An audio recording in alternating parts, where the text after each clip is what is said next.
Então vamos dar início ao nosso estudo, né? Páscoa, que no hebraico significa persa, né? Que nós pronunciamos da palavra persa. Começa no pôr do sol de segunda-feira, que seria hoje, né? Já deu início essa Páscoa. Hoje já deu início, né? No dia 22 de abril de 2024 e termina na noite de terça-feira do dia 30 de abril de 2024. Então hoje é 6 horas da tarde, hoje, pelo costume judaico, era acender uma vela dentro de casa, né? No passar das 5h59 para as 18 horas, acende uma vela. Isso significa que você está trazendo luz para a sua caminhada. Porque a Páscoa, ela representa para nós o quê? Ela representa um processo de libertação, não é isso? Um processo de êxito, né? De um momento de trevas para a luz. E nada melhor do que você simbolizar uma luz para que você possa representar no mundo espiritual e no mundo físico que você realmente está tendo a luz. E nós sabemos que é Cristo sobre a nossa vida. Amém? Então a gente começa, né? Estava pesquisando, estava procurando com o Senhor algo que trouxesse um impacto, porque já que existe a Páscoa judaica e existe a Páscoa cristã, então nesses dois pontos, nós não vamos voltar ao ritual do passado, né? Isso daí é se você um dia quiser, se você quiser ter uma curiosidade para saber realmente como era que era a Páscoa judaica, tá tudo para você, tá tudo aí para você fazer direitinho. Agora, com relação à Páscoa cristã, nós já nascemos, né? Já não foi nos ensinado desde criancinha como é que se faz a Páscoa cristã. Então, assim, vamos lá. Uma libertação que trouxe um grande avivamento para a fé do povo de Deus. Correto? Trouxe um grande avivamento, porque aquele povo ele estava o quê? Estava sem esperança. Olha só, não foi o milagre que trouxe um avivamento na fé deles. Não é isso? O Senhor fez 10 milagres ali, 10 maravilhas no Egito, e nenhuma dessas 10 maravilhas foi o suficiente para aquele povo entender que caminhar com Deus é o necessário. Então, vamos lá. O Eterno começa chamando um homem, né, para essa obra de libertação, que é Moisés, que é Moshe. Né? Ele começa, tudo isso começa por intermédio de uma pessoa, não é isso? Uma pessoa que não estava nem no Egito, não estava nem lá no Egito na época. Ele viveu 40 anos no Egito, mas ele mudou-se para Midian corrido, né? Viveu mais 40 anos naquele deserto. Então, naquele deserto, a gente para pensar uma coisa, né? Vamos analisar uma questão. Moisés estava no Egito, ele aprendeu a cultura egípcia, correto? Ele aprendeu todos os costumes do mundo. É como se fôssemos colocar agora sobre a Páscoa cristã. Ele aprendeu tudo sobre o Egito, mas não aprendeu nada a respeito de Deus. Deus envia ele para o deserto, mas o que ele vai aprender com Deus no deserto? Que a Bíblia só mostra que Deus se revelou com ele só naquele momento da sarça, não é isso? E ali foram poucas palavras apenas que Deus deu para ele. Moisés, tem um povo lá no Egito que está clamando por libertação. E eu vou libertar ele, mas eu escolhi a tua vida para você lá. Então, será que só com isso Moisés saiu de lá e sem saber nada de nada? Porque alguns estudos vão falar a respeito de que quando Moisés saiu de lá, do Egito, ele saiu sem nenhum tipo de conhecimento dos hebreus. Outros estudos dizem que quando ele saiu de lá, ele tinha um pouco do conhecimento porque ele tinha que aprender um pouco de cada uma das nações que habitavam dentro do Egito. Porque ele não era uma pessoa comum, ele era um líder, não é isso? Era um príncipe, ele tinha que conhecer tudo o que estava em volta do seu país ali. Ainda que vivesse ali edomitas, ainda que vivesse ali hebreus, ainda que vivesse ali filisteus, onde que vivesse povos diferentes dentro de uma só cidade. Então, quem é o líder tem que aprender um pouco sobre cada uma, mesmo que não seja aprofundado, mas tinha que superficialmente conhecer um pouco de cada um, não é isso? É que nem a gente, hoje, quando a gente tem um conhecimento, existe o macumbeiro, existe o feiticeiro, existe o satanista, existe ali outras etnias. A gente conhece por ouvir falar, mas a gente não aprofundou-se nessas questões, né?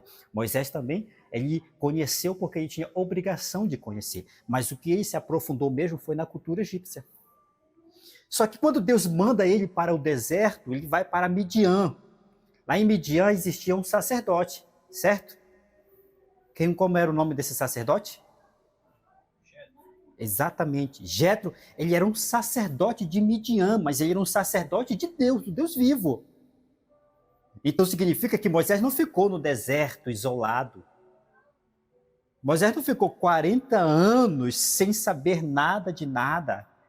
Se o homem era sacerdote, significa que ele fazia os rituais, ele conhecia um pouco dos procedimentos, né? Que mesmo que tenha sido enviado pelaquela linhagem de Sete, a linhagem que buscou a Deus, né? Porque depois que a gente vai ver, a Bíblia vai mostrar Abraão, mas não existia só Abraão, existia outras pessoas também além de Abraão, mas só foi com Abraão que teve aquele chamado pela fé que nós conhecemos. Mas existia então, assim como Abraão foi chamado por Deus, existia um sumo sacerdote no tempo de Abraão. Como era o nome dele? Como era o nome do sacerdote que existia no tempo de Abraão? Exatamente. Né? Deus chama Abraão, mas olha só, Deus chama Abraão, mas já existia alguém que conhecia o Deus Altíssimo. Tá entendendo? Né? Então Deus chamou Moisés, mas já existia alguém que conhecia o Deus Altíssimo. Sabe como acontece isso? Acontece de que quando Deus tem um chamado na sua vida, aí diz, eu vou para o meu quarto e Deus vai me revelar tudo. Deus vai te enviar para próximo daqueles que podem te ensinar alguma coisa. Para complementar o teu chamado. Né? Para aperfeiçoar o chamado de Deus que Ele tem na tua vida. Quem sabe você tem um grande chamado como Moisés na sua vida, né? E aqui seria a casa do sacerdote de Midian, de Jetro, onde você vai passar um tempo aprendendo, conhecendo, até o ponto de que Deus se revelar com você pessoalmente. Né? Então é muito importantíssimo. Por isso que Deus, às vezes, nos coloca em determinados lugares que não nos possibilita sair daquele lugar de forma alguma. Não é isso? A gente até já aprendeu sobre isso, sobre a vida de Jacó, não foi? Ele chegou até a casa ali de Labão. Ele tinha para onde ir de lá? Se Labão gostava ou não gostava dele, tudo que ele passou ali, ele poderia sair para um outro lugar, ele não tinha mais para onde ir. Assim Moisés, né? Então Moisés ficou naquele lugar aprendendo com um sacerdote. Aí ele vai lá, né? Claro que ele casa ali, tem os filhos, mas depois no processo todo de 40 anos, depois olha só, ele ficou aprendendo a cuidar da casa, cuidar de família, cuidar do templo, porque se ele era um sacerdote, significa que existia um altar e ele fazia sacrifício. Ele aprendeu tudo isso, e depois que ele viveu uma vida ali mansa e humilde, onde ele aprendeu a ser humilde, foi 40 anos ele aprendeu a ser humilde. Deus quebrou esse homem por 40 anos, porque quem era príncipe do Egito, agora morava num vilarejo pequeno, cuidava de ovelhas. Né? Foi uma mudança radical na vida dele, uma mudança de cenário totalmente. E aí, dentro de 40 anos, Deus vai, visita ele e diz assim mesmo, você está pronto, meu filho. Né? Você está pronto. E Deus se revela com ele. Então, aí é um chamado, uma pessoa. Esse tempo de 40 anos, nós fomos para o Novo Testamento. Quanto tempo nosso Senhor passou quando o Espírito de Deus levou ele ao deserto? 40 dias. Só que Jesus não tinha que ser quebrado, Jesus não tinha que ser moldado, Jesus não tinha que fazer alteração nenhuma nele. Então é por isso que quando nós aprendemos e nos posicionamos da maneira que Deus ele quer, no lugar que ele nos colocou, você não passará muito tempo naquela situação, não. Você não passará muito tempo naquela situação. Né? Porque quando você já aprende, e muitas das vezes, hoje no nosso tempo, para muitos é um obstáculo você vir de uma outra igreja com outros costumes, com outras formas, com outros pensamentos, com uma outra atitude, chegar até uma outra denominação e parece que vai ter conflito, não é isso? Ah, mas lá eu já era pastor, lá eu já era isso, lá eu já fazia aquilo, aqui eu não faço nada. Vai haver um conflito. Mas engraçado é que isso não aconteceu com Jesus. Isso não acontece. E a Bíblia mostra que aconteceu com Moisés também. Isso daí nós estamos só conjecturando a respeito de como Deus teve que quebrar ele, né? Da posição de príncipe para uma situação de humildade. Então, todo o processo que nós atravessamos é quando você se entrega de corpo, alma e espírito. Entregou isso sem objeção, né? Sem objeção nenhuma. Deus olha para você e diz: está pronto de sair do deserto para ir para o lugar onde eu te quero para você. Sem objeção nenhuma, sem murmuração nenhuma, só aceitando. Tanto é que você vai ver que depois que Moisés passa por esse processo, ele sai dali manso. Antes de entrar no deserto, ele era um homem muito estourado mesmo. Qual é o exemplo que a Bíblia nos mostra que Moisés era um homem estourado? Alguém? Quando ele matou aquele... Hoje você pode estourar, mas você pensa 2 vezes antes de fazer uma coisa ruim, né? E Moisés não. Moisés estourou, matou. Aí agora, depois do tratamento de Deus, se levanta Abirão, Datã, se levanta Miriam, se levanta Arão, se levanta o povo, todo mundo contra Moisés. A única coisa que ele faz é só baixar o rosto no pó, né? Na presença de Deus. Ó, Senhor, tá aí.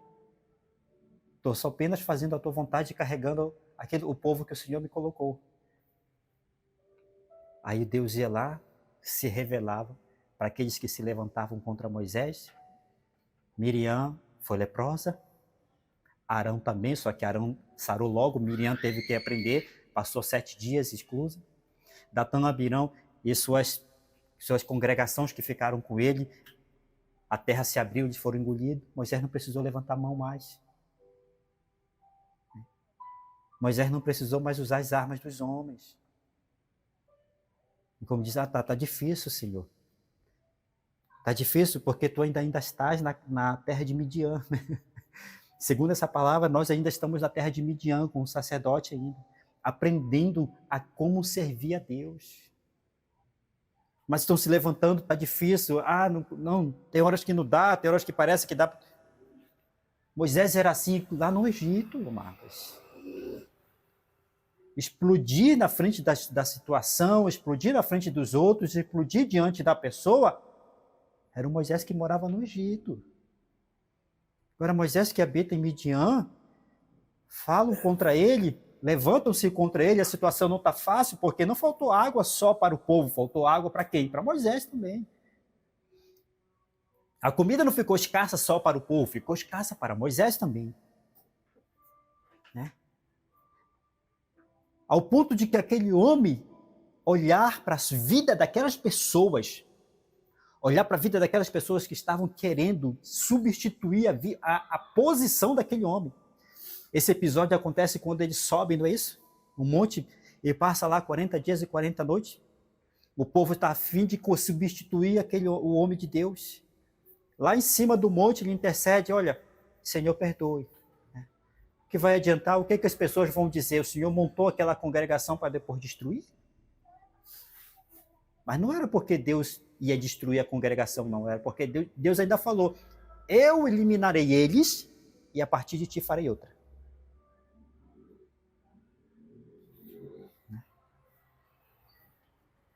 Vamos continuar. O Eterno começou chamando um homem para essa obra de libertação, Moisés. E, amados, não vamos esquecer, Jesus teve uma fonte de inspiração. Né? Alguém tinha que ensinar aqui nessa terra para Jesus como era que era. Como disse, lembra que nós falamos da outra vez? Era claro que essa palavra não se utiliza na Bíblia, mas para resumir, Moisés seria tipo como fosse quase que Jesus admirava esse Moisés. Jesus admirava a forma como ele conduzia o povo. Jesus se inspirou na vida de Moisés, porque tudo que você vai ver Jesus fazendo está bem parecido com a vida de Moisés aqui. Ele não se sacrificou pelo povo? O povo não falava a si mesmo, ele expulsa demônio por Beelzebu? Ele é beberrão? Né? Ele anda com os escarnecedores? Ele senta nas rodas dos escarnecedores? Nem parece que ele conhece o Salmo de número 1. Mas ele faz tudo isso, tudo ao contrário. Aí no final das contas, olham para Cristo no madeiro e dizem assim mesmo, não é tu que falavas que eras o Filho de Deus? Desce daí então. Aí no final das contas, Jesus diz, Pai, perdoa, porque eles não sabem o que faz. Moisés fez a mesma coisa. Então ele tinha uma inspiração. Jesus tinha uma inspiração na vida de Moisés. Moisés para nós não pode ser só aquele homem que a gente vê lá no mar se abrindo. Moisés é uma fonte de inspiração nas nossas atitudes, no nosso comportamento, no nosso dia a dia. Ele tem que ser lá no meu trabalho, na minha casa, na minha família. Ele é uma fonte de inspiração. Há algo que vem contra mim, lembra-te. Lembra-te da vida de Moisés, ele era manso. Ah, mas Senhor, eu não sou capaz de ninguém, eu não vou fazer isso, eu não vou ficar sendo pisado, eu não vou ficar fazendo isso. Amados, quando Moisés tinha uma questão, o que era que ele fazia? O que era que Moisés fazia quando ele tinha uma questão, um problema como esse? Ele não era mais aquele Moisés do Egito que explodia na frente da pessoa. Ele era um Moisés diferente. Agora ele falava com Deus e Deus falava com ele. Então ele entendeu que a mão do Todo-Poderoso estava em favor da vida dele. E mesmo que ele não orasse para que as pessoas que estavam se levantando contra a vida dele viessem a sucumbir, Deus mesmo dizia, não dá para eles ficarem com vocês, vou tirar do meio da congregação. Não dá. Imagine, ó Deus, aqui, ó, ele passava a relação, porque no livro de Números nós vamos aprender o censo, não é isso? Ele vai aprender o censo. Ó, e Moisés tinha o censo na mão dele, tinha a relação das pessoas, então ele já conhecia muitas pessoas. Imagine ele poder fazer isso. Ó Senhor, fulano de tal, tira ele da congregação. Esse daqui tira, esse daqui tira. Não, ele não fazia isso. Ia orar para Deus poder, até o ponto de que esse homem, a gente não vai poder ficar muito tempo aqui na vida de Moisés, a gente já vai seguir adiante, né? Até o ponto que ele disse assim mesmo, olha, se for o caso, apaga o meu nome do livro da vida. Qual é a nossa maior guerra? O que a gente mais quer é a salvação. Tem coragem de dizer, Senhor, apaga o meu nome do livro da vida por causa do fulano de tal que está impertinente, que não quer nada contigo? Todos nós, né? Claro que começa já daqui, já. Todos nós temos que nos olhar para a vida de Moisés antes que a gente olhe para a vida de Jesus. Porque Jesus se inspirou em Moisés. Tudo que Jesus fez está inspirado na vida de Moisés. Quando você chegar na vida de Cristo, você vai dizer, olha, realmente, ele cumpriu a palavra. Ele não só se inspirava em cumprir os 10 mandamentos, ele se inspirava em cumprir o caráter dos homens de Deus. A transformação do que Deus fazia na vida daquelas pessoas. Êxodo 3:10 diz assim, vem agora, pois eu te enviarei ao faraó para que tires o meu povo, os filhos de Israel, do Egito. Chamado de Deus para aquele homem. Te chamei, vou enviar você até o Egito, diante de Faraó, e você vai tirar o meu povo de lá. Isso daí pega Moisés no pé esquerdo, né? No contrapé dele. Tirou o apoio de Moisés. Como, Senhor? É como se Deus tivesse te chamado e dissesse assim mesmo, vai lá que eu vou te mandar lá com o presidente. Eu vou dizer, tira todos os decretos contra o meu povo e você vai fazer novas leis para ele. Como, Senhor? Como que ele está rodeado de gente lá, rodeado de pessoas, rodeado de sacerdotes, rodeado de pessoas intelectuais e rodeado de todos. Como é que ele vai me ouvir? Aí é que está a fé do homem, né? Deus te enviou, vai. Se ele não te enviou, também não vai, né? Se Deus está te preparando para obras desse jeito, amados. Lembra que Moisés, ele foi... Aonde que Moisés foi tratado? Os seus 40 anos? sacerdote de Midian, foi com Jetro, no deserto. Não tinha quase ninguém, amado, naquele lugar. Pouquíssimas, era, praticamente aquilo ali era Moisés e alguns dos vilarejos ao redor, que ia lá de vez em quando.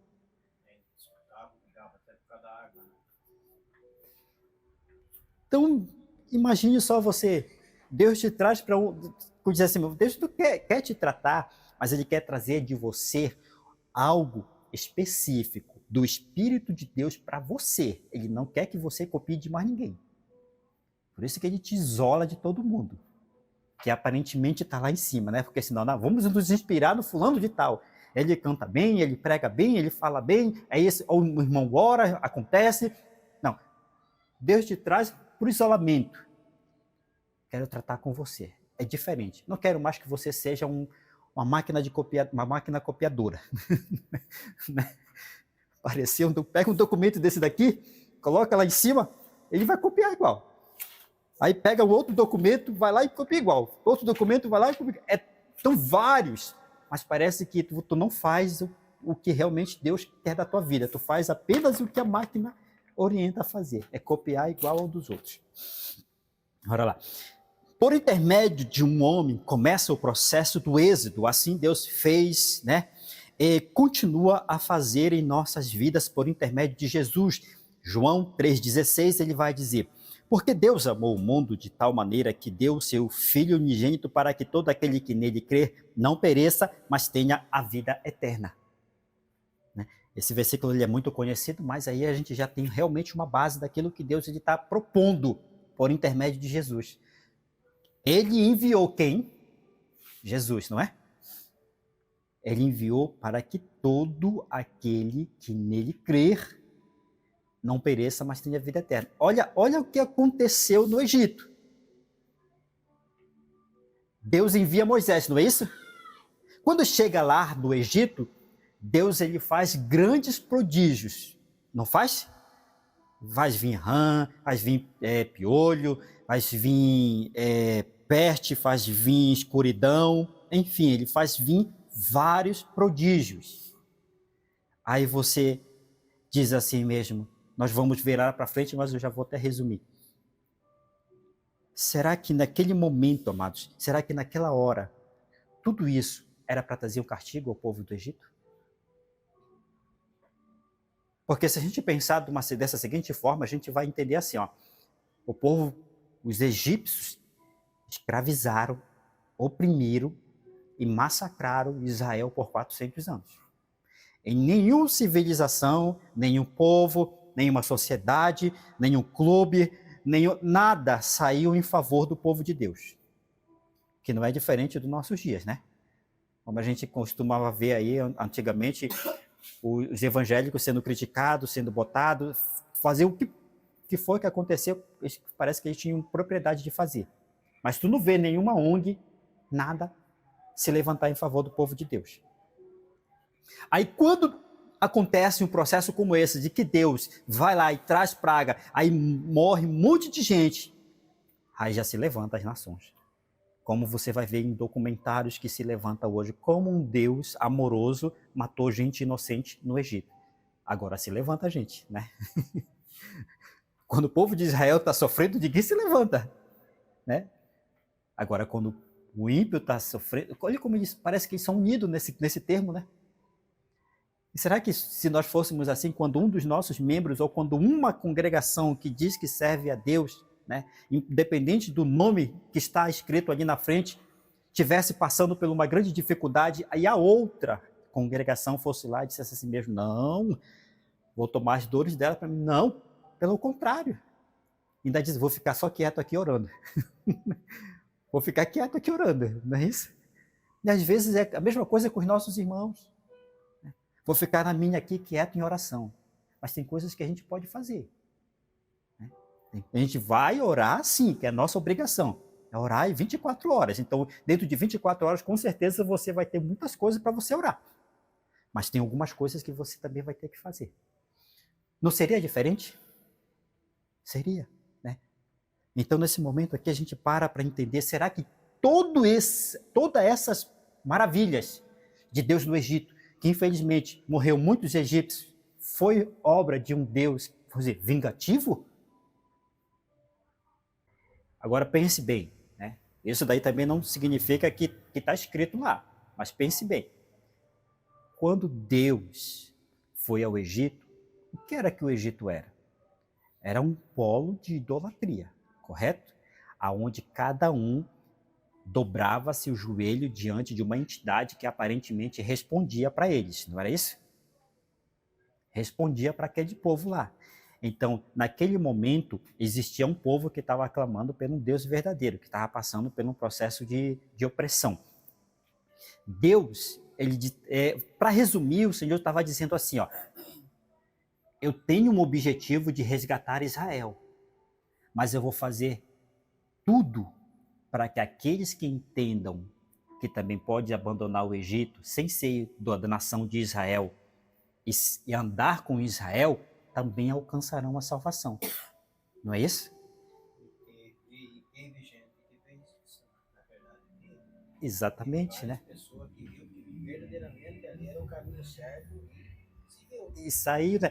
Imagine quando Deus ele fez o eclipse, que fez aquele escuro, né? Aquelas trevas. O povo do Egito adorava o Deus Sol. Então o Deus Sol deles é menor que o Deus Jeová. Né? As entidades dos egípcios, eles tinham a aparência de corpo humano, mas a cabeça de um animal. E existia um Deus lá que era denominado um Deus que tinha uma cabeça de rã. Então, significa que nem o Deus dele, rã, teve o poder de tirar a gente daquele momento que Deus trouxe. Entende? Então, diz assim mesmo, Deus ele veio demonstrando maravilhas, que disse assim mesmo, olha, eu sou maior. Eu tenho poder, não é eles não têm poder nenhum, eu sou maior. Se vocês continuarem com eles, olha o mal que pode acontecer. Então, eu tenho, além de mostrar para vocês a minha soberania, estou mostrando também a minha misericórdia. Vocês também, ele queria alcançar o maior número de pessoas. Não é isso que aconteceu infelizmente não aconteceu igual, mas era esse o objetivo na Arca de Noé? Né? Deus não queria só salvar Noé e a sua casa, né? Mas o povo estava tão duro que ninguém queria saber, nem procurava saber o que era que estava acontecendo ali. Uma pessoa fazia uma arca no deserto onde não chove. E não é isso que acontece com Jesus hoje em dia, o nosso Senhor? Ele não poderia vir resgatar o seu povo, tirar, como a gente costuma dizer, né? Arrebatar dessa terra e descer fogo, acabar com tudo? E isso acontecia, mas isso acontece quando eu estava lá no mundo. Né? Se pensarmos assim, né? Imagina se acontece conosco enquanto a gente não conhecia Jesus. Para onde a gente iria? Então ele não está dando oportunidade para a humanidade, né? Ele está dando oportunidade, deu oportunidade para nós, deu oportunidade para os nossos pais, para os nossos avós. Deu muita oportunidade. E vai continuar dando oportunidade até a hora que Deus disser assim mesmo, basta. Né? Então, e no meio de tudo isso tem um processo de Deus. Para Deus mostrar quem Ele é no meio dessa humanidade, como foi dado o exemplo ainda há pouco da pandemia. Não é isso? Imagine que eu creio que a maioria, né, do povo que conhece a Deus, tanto de cristão quanto judeus, messiânico, quanto outros judeus, contra outras pessoas, não oraram para que não viesse a acontecer. Mas aconteceu. É que nem dizer assim mesmo, aquela ação do Hamas em Israel, num dia que todo mundo estava ali aquietado, fazendo festa, ninguém estava esperando guerra, de repente o inimigo foi lá e matou muita gente, levou outras. Então eu digo assim mesmo, né? Por que aconteceu tudo isso? Então, olha, amados, todos estão tendo a oportunidade, até porque o povo de Israel era um povo que foi escolhido, mas, no entanto, Deus permitiu que isso acontecesse porque o seu povo está se afastando, né? Tanto os israelitas quanto os egípcios que estão, é que nem chegar no deserto, aí depois do deserto todo mundo quer voltar lá para o Egito de novo. Mas, continuando, né? Por isso que diz João 3,16, que todo aquele que nele crê, todo aquele que... Ele não morreu por todo mundo, não. Ele morreu por todo aquele que nele... As pragas do Egito veio para que todo aquele que nele cresce também naquela época. veio para todo mundo, mas existe um porém para que você pudesse ser alcançado por essa misericórdia. Se creres, né? Deus está mostrando suas maravilhas, está mostrando o seu favor, Deus está lutando, Deus está transformando, Deus está abrindo portas, Deus está fazendo coisas grandiosas. Agora ele está dizendo, olha, é você que tem que crer, porque eu estou te mostrando o que eu estou fazendo pela tua vida. Agora é a tua fé, é você que tem que crer. Não é isso? Em toda a sua, continuando na apostila, em toda a sua estadia no Egito, Deus mostrou por intermédio de Moisés as suas maravilhas. Isso a gente acabou de falar, né? Êxodo 11, 9. O Senhor dissera a Moisés, Faraó vos não ouvirá, para que as minhas maravilhas se multipliquem na terra do Egito. Assim, Adonai mostrou suas maravilhas para que todos que nelas crescem não viessem a perecer, mas teriam uma chance de redenção saindo do Egito, juntamente com os israelitas. Então, não seria apenas uma forma de castigo aos egípcios por oprimirem o povo, mas uma maneira dos povos verem o verdadeiro Deus atuando. Como eles acreditavam muitos em sobrenatural, o Eterno foi e é o maior de todos. E por muitos sinais, Jesus tem se mostrado que foi e é o enviado de Deus. João 20, 30 diz, Jesus, pois, operou também em presença de seus discípulos muitos outros sinais que não estão escritos neste livro. O 31, estes, porém, foram escritos para que creiais que Jesus é o Cristo, o Filho de Deus, e para que, crendo, tenhais vida em seu nome. Aí o maior exemplo é o nosso Senhor. Né? Como ele fez tantos milagres em Cafarnaum, ele fez tantos milagres em Corazim, ele fez tantos milagres, ele não fez muito em Nazaré porque não havia fé no povo lá de Nazaré, na sua terra. Mas o Senhor fez tantos milagres que e não era para que todo mundo viesse a se converter, todos aqueles que foram presenciar Jesus fazendo os milagres, não era para se convencer de que realmente ele era filho de Deus? Só que parece que o milagre de Jesus não foi o suficiente. E olha que o milagre de Jesus, na época de Jesus, não era de matar os romanos, não foi? Porque no tempo de Moisés, as maravilhas de Deus trouxe muita morte para o Egito. Quem sabe alguns israelitas estavam pensando da mesma maneira, quando o Filho do Homem chegar, né, no tempo de Roma, ele vai matar muitos romanos. Pelo contrário. Né? Jesus já veio para dizer, para curar, para sarar, para mostrar amor, né? Para mostrar a diferença. E mesmo assim não fez isso, não surtiu efeito. Parece que mesmo assim não surtiu efeito. Se com castigo o homem não entende, com amor ele não entende. Se Deus age com aperto, o homem não entende. Se Deus age, aí diz, não existe amor dessa igreja. Aí Deus vai lá e age com amor, cuidado, carinho, aí quando o outro também não valoriza do mesmo jeito. Então, na verdade, o problema não está em Deus, né? O problema nunca esteve em Deus. Mas sabemos que as maravilhas dos prodígios não foram o bastante para fazer o povo a uma vida de santidade. Foi preciso removê-los do Egito para lhes purificar. É aí que conhecemos o êxodo de Israel. A remoção do povo israelita de dentro das terras egípcias foi então o que Deus ordena o decreto a Moisés e Arão. Olha só para a gente entender aqui. Parece que o milagre, ele vai sempre existir. Né? Ele vai sempre existir. Mas, de uma certa maneira, Deus ele disse assim mesmo, é necessário tirar o meu povo do meio deles. Eu posso fazer milagre no meio deles, mas eles não vão se converter, de convencer de nada, de mudar para a santidade. Aí Deus pega e diz assim mesmo, eu tenho que te tirar do meio deles, eu tenho que te isolar por um determinado ponto no deserto. É só eu e tu, pronto, para que você seja purificado. E Deus faz isso.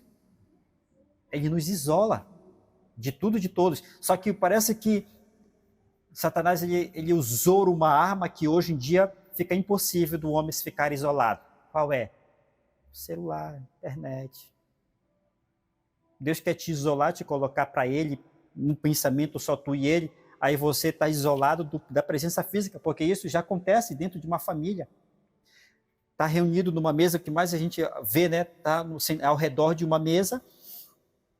Aí o filho está no celular, o esposo está no celular, o outro filho está no celular. Eles estão juntos, separados. Eles criaram novas formas de se comunicar. Aí Satanás pega isso e coloca justamente para o meio dos crentes. Não muda. Aí Deus ele vai lá e te coloca isolado em um lugar, mas aí como você já está acostumado a sair deste processo de isolamento da sua maneira, aí você não fica mais isolado. Porque quando é para ler a Bíblia, meia hora é uma eternidade. Mas 3 horas passa a piscar de olhos na frente do celular. Né? Êxodo 12:11. Assim, pois, o comereis, os vossos lombos cingidos, os vossos sapatos nos pés, e o vosso cajado na mão, e o comereis apressadamente. Esta é a Páscoa do Senhor. Êxodo 12:12. E eu passarei pela terra do Egito esta noite. Olha só. Na lógica dos tempos, hoje o Senhor passaria. Não tem aí uma superstição que foi criada sobre aquela questão de Halloween, né? Sexta-feira 13. Dá medo em todo mundo. Dá medo, não todo mundo, dá medo em muita gente, né? Todo mundo, sexta-feira 13, tu não pode passar debaixo de escada, tu não pode, o inimigo tá solto, tá fazendo... Amados, olha aqui, Êxodo 12:12, porque a gente não guarda isso na nossa mente, na data de hoje. O Senhor diz, eu passarei pela terra do Egito esta noite, e ferirei todo o primogênito da terra do Egito, desde o homem até os animais, e sobre todos os deuses do Egito farei juízo, e eu sou o Senhor. O 13 ele vai dizer, e aquele sangue vos será por sinal nas casas em que estiverdes. Se Deus resolvesse passar hoje, ele entraria em cada casa e veria se está realmente o sangue do Cordeiro está ali. E hoje a casa sou eu e você. Para ver se nos umbrais ele vai dizer, ó, quando ele diz, ele não diz só nas 2 vigas, ele diz 2 vigas, essa viga, aquela viga e o umbral. Aí nem aquela questão que eu falei ainda há pouco da sexta-feira 13, tem muita gente que sexta-feira 13, né, que é de Halloween, não tem muita gente ali que fica se preparando nesse mundo aí para essa data aí, né? Mas até hoje você vê os cristãos, os crentes fazendo dentro das suas igrejas Halloween. Meu Deus. Só que hoje, 12, por que o povo não imita fazer coisas que eram realmente da Bíblia? Parece que imitam melhor. Se fosse para falar para a igreja cristã, pegar um prato desse daqui, né? E colocar dentro da sua igreja, e pegar cada um desses itens e fazer ali como realmente faziam antigamente, ah, não, isso daí é lei, é legalista, isso daí não pode fazer, não. Mas pega um costume cristão e coloca dentro da igreja. Um costume pagão do mundo e coloca dentro da igreja. Dá para entender? Né? Para onde como foi falado ontem na ministração, de uma certa maneira a respeito da Igreja Católica, né? Quando eles estavam aí, realmente, a presença de todos os lugares, até em vários países eles foram, mas um padre só estava numa igreja quando ele era ordenado. Tinha toda uma preparação para ele chegar lá, né?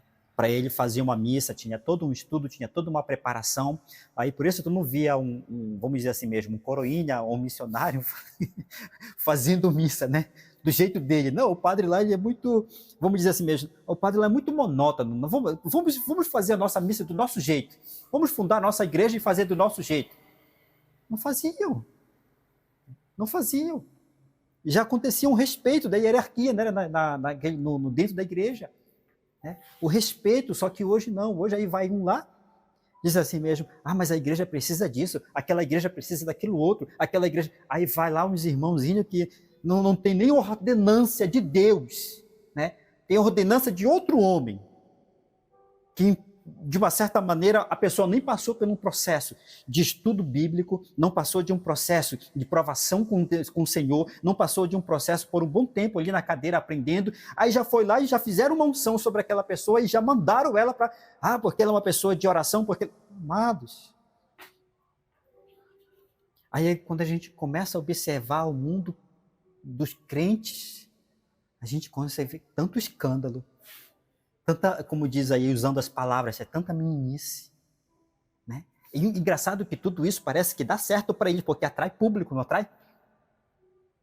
Atrai público, tanto é que as igrejas que eram tradicionais estão se transformando nas mesmas igrejas que são contemporâneas dos jovens. Aí a gente perde os valores, amados. Aí quando Deus nos traz, nos tira de lá, porque Ele quer dizer assim, eu quero te tirar vocês de lá, porque eu não quero que vocês sejam desse jeito. Te traz para Midian, para um deserto, para mudar totalmente a tua vida. Aí existe, se no primeiro instante existe a objeção, vai existir.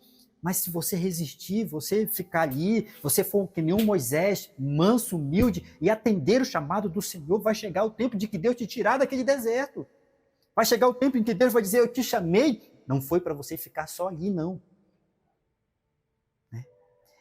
Eu te chamei eu tenho um grande chamado na tua vida, mas eu não vou também te enviar como esses aí que estão fazendo hoje em dia aí, não. Tu tens que fazer a diferença, tu tens que realmente ter uma estrutura para lidar com Faraó. Infelizmente, muitas igrejas que estão surgindo aí não têm estrutura para lidar. Não tem estrutura para lidar com Faraó, não tem estrutura nem para lidar nem com os sacerdotes. Imagine, olha o que aconteceu no Egito, quando Moisés entrou ali. Qual foi o primeiro sinal que ele fez? Primeiro não, qual foi um dos primeiros sinais que ele fez ali, com um cajado diante de Faraó? E o que os sacerdotes de Faraó fizeram? Se Moisés não tivesse preparado, já ia começar a dizer, mas que isso? Ia se assustar. Porque toda a fé, Moisés chegou com todo, imagine, só conjecturando, não vamos dizer que Moisés seria desse jeito, né? Moisés chegou ali com autoridade, com fé, com convicção diante de Faraó, que aqueles sinais iriam convencer eles, provavelmente, não é isso que a gente pode entender? Aí quando ele vai lá, disse assim mesmo, não, ele vai entender realmente, já convenceu o povo, né? O povo já estava convencido. Chegou diante de Faraó, tá aqui, ó, o cajado dele transformou numa serpente, e Moisés convencido, né? Deus me enviou aqui, ó, Faraó, aqui é o sinal.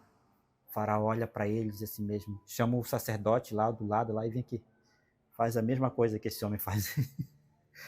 Quando o sacerdote faz, os cajados deles se transformaram em serpente, né? Aí sabe o que Faraó faz?